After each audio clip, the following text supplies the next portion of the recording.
Black plastic में लपेटा हुआ है और दूसरा झूम। और मुझे तो आज तक मैंने ऐसे काफी लोगों को देखा है जिनको अटैक आया हो ना, उनका शरीर कभी काला नहीं पड़ता है। नहीं वो नहीं लगाओ, यही लगाओ ना, उसने शरीर दान कर रखा था, दान करो। हाँ शरीर, वो भी शरीर दान ही कर रखा की जिम्मेदारी बनती थी उस चीज को करना मेडिकल। और फोटो जब भी झूम करके देखोगे तो घाव के निशान भी दिख रहे हैं।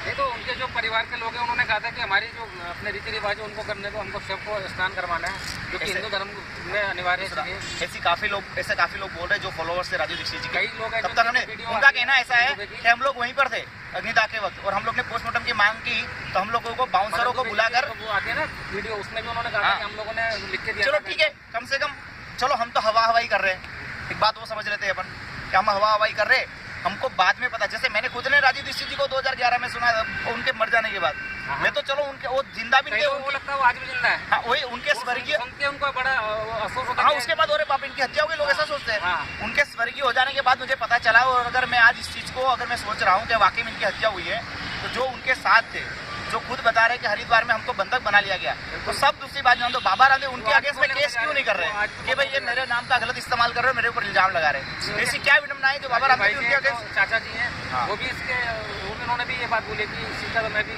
पक्षधर हूँ कि भाई उन्होंने इनके राजीव के खिलाफ होना चाहिए, रामदेव के खिलाफ कार्रवाई, क्योंकि कई सारी बातें उन्होंने ऐसी बोली हैं।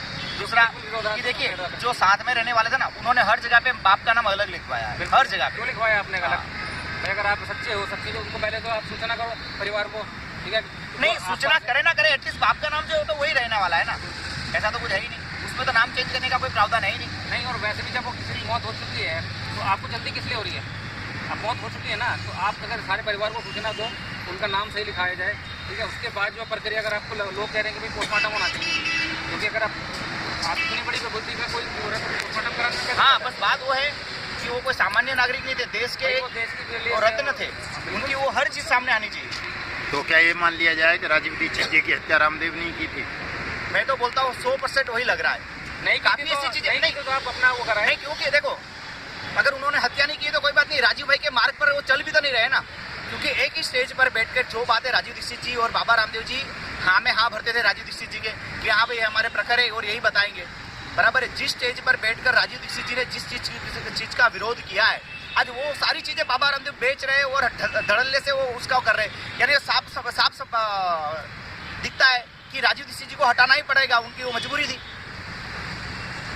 राजीव दीक्षित जी ने कहा है कि आटा एक ऐसी चीज है उसको 15 दिन से ज्यादा रखना नहीं चाहिए।